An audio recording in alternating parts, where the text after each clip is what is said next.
L'épisode du jour, c'est rouler sous la pluie. Bon là, pour le coup, je suis parti sous la pluie et je suis rentré par beau temps. Donc, j'ai plus l'arrosage pour, on va dire, illustrer cette introduction. Donc déjà, on va répondre à une grande question, c'est oui, on peut rouler avec un vélo à assistance électrique, avec un VAE, avec un VTT-AE, un e-bike sous la pluie. C'est un petit peu comme une voiture, on va dire que les connexions sont étanches et que tout est prévu pour rouler sous la pluie, voire même rouler dans les flaques d'eau. Donc c'est plutôt génial. Donc là, il n'y a pas de saison, on peut rouler quand on veut. Au niveau matériel, je dirais que sur votre vélo, il y a deux petits arrangements qu'il faut faire. C'est le garde-boue, le pare-boue. Si vous voulez éviter d'en prendre plein la figure, c'est vraiment le minimum. Il existe pas mal de modèles, plus ou moins bien conçus. Moi j'aime bien le produit Syncros, puisque sur les fourches Fox, il se visse directement sur la fourche. Et surtout, il laisse de chaque côté des plongeurs de passage pour que la boue, les feuilles mortes puissent s'échapper. Donc ça, c'est vraiment un gros plus. Ça évite d'avoir un bourrage. Sur le vélo, en général, sur les VTT-AE que j'utilise, ils sont suffisamment bien conçus pour avoir assez de dégagement autour des pneus, ce qui fait que le bourrage, au cas où la boue devienne, on va dire, collante, eh bien, j'ai jamais été confronté à ce problème parce que justement, généralement, je choisis des pneus et des vélos qui sont bien conçus pour ce genre de situation. Bon, on va pas transformer rouler sous la pluie par rouler dans la boue. Rouler dans la boue, on en a déjà parlé par rapport aux aménagements spécifiques, comme pour la neige d'ailleurs, puisque la neige est une forme de pluie, c'est juste plus froid. Non, là on est vraiment sur la saison d'automne ou le printemps, rouler sous la pluie. Et c'est surtout au niveau de l'équipement vestimentaire du e-pilote qu'on va se pencher. Alors, comme vous pouvez le voir, j'ai pas la tenue habituelle. Là, j'ai vraiment la tenue spécifique pour la grande occasion, les pluies à l'elouche. Pantalon rain pant. Donc ça, c'est vraiment le pantalon pluie. C'est un pantalon, on va dire, entre le pantalon Kawaii et le pantalon Gore-Tex. L'avantage, c'est que c'est étanche, l'eau ruisselle et surtout, chaussures Gore-Tex. Et là, ce qui va être très important, c'est dans la manière de mettre les chaussures et le pantalon. Il faut absolument que le pantalon vienne recouvrir la chaussure. Si vous faites passer le pantalon à l'intérieur, le pantalon va remplir les chaussures d'eau et l'eau n'évacuera pas. Donc, impératif, bien avoir le pantalon qui recouvre la chaussure. De la même manière, la veste doit recouvrir le gant. Si on a la veste qui rentre dans le gant, et bien là pareil, on va remplir d'eau les gants.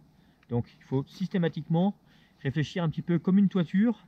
Les tuiles se chevauchent, et bien là pareil, la tenue vestimentaire, la veste chevauche le pantalon et non pas le contraire, sinon on se remplit d'eau.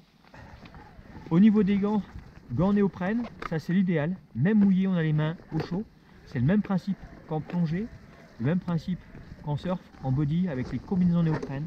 Donc là on est vraiment nickel pour des températures, je dirais de 6 à 12 degrés, c'est juste parfait, le toucher est bon.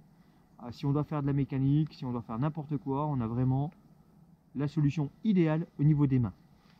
Au niveau de la veste, choisissez des coloris à forte visibilité. Il ne faut pas oublier qu'en ce moment, on est quand même un petit peu en période de chasse, donc il faut être visible. Il faut savoir également faire du bruit, et parmi les petits accessoires, donc forcément, hein, vous avez eu ma bêtise avec le parlophone, mais la solution, ça reste le sifflet d'arbitre si vous roulez sans sac à dos avec un sifflet intégré. Et ça, pour se signaler, eh ben, ça peut être pas mal. Comme ça, ça évite de prendre des coups de fusil. Visibilité et un petit peu de bruit, c'est pas plus mal. Bien sûr, sous la veste, eh bien, on va adapter les épaisseurs selon la température extérieure. Là, pour le coup, j'ai une première couche type Next to Skin pour transférer en fait l'humidité de ma peau vers l'extérieur et être, on va dire, au sec. Une petite couche isolante thermique. Et j'ai un maillot manche longue avec les poches arrière. dans lesquels j'ai stocké 2 chambres à air, un multi-outil, mini pompe. Donc voilà, de quoi parer à pas mal de bobologie. Et sinon, eh bien, un élément également important, c'est la visibilité. Donc là, les lunettes de soleil, vous oubliez. Par contre, des lunettes à écran transparent, ça c'est vraiment l'idéal pour pouvoir avoir une protection des yeux et surtout par rapport à la vitesse, par rapport au froid, ne pas avoir les yeux qui pleurent. Et par rapport à cette pluie, pour pas avoir les cheveux trempés, eh bien sous mon casque, j'ai tout simplement un sous-casque qui va protéger mes oreilles, ma nuque et surtout qui me permet d'être au sec et de ne pas prendre froid au niveau des extrémités, au niveau des pieds et des mains pour vraiment profiter de la sortie sans contrainte. Après, rouler sous la pluie, automatiquement, vous allez avoir un terrain détrempé. Donc attention, ça peut glisser. Ça ne glisse pas forcément. C'est là où c'est vicieux. Donc les feuilles sur les feuilles peuvent glisser entre elles. Vos ennemis numéro 1 sont les pierres, qui, selon, on va dire, la nature, sont plus ou moins glissantes. Le granit glisse très peu. Par contre, le calcaire, attention, ça peut faire zip. On peut aussi avoir ce qu'on appelle le verglas d'été, une poussière suite à plusieurs journées de sécheresse qui, avec l'humidité, fait une boue ultra glissante en surface. Donc tout ça, il faut se méfier, il faut bien choisir ses lignes, bien choisir ses appuis.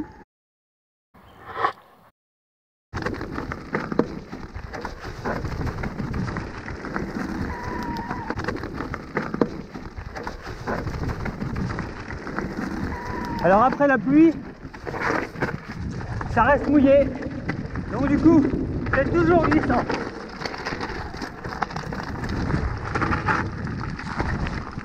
Faut se méfier un minimum.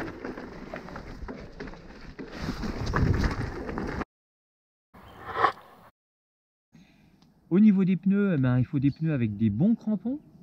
Ne pas hésiter à adapter la pression des pneus pour un grip maximum pour pouvoir rouler en toute sécurité. Bien sûr, il faut adapter le niveau d'assistance pour ne pas patiner. Et je dirais, en règle générale, ne pas vouloir rouler au-dessus de ses pompes et toujours se garder une petite marge de tolérance pour éviter de se mettre au tas et surtout de pouvoir enchaîner les sorties et de ne pas se retrouver en convalescence. J'espère que ces conseils vous auront été utiles et que du coup, vous ne serez pas tenté de rester sous la couette les jours de pluie et que vous sortirez votre e-bike, ça vous donnera la pêche. Surtout qu'en partant sous la pluie et en revenant sous le soleil, ça va vraiment vous mettre la banane. Et comme on dit, après la pluie, le beau temps.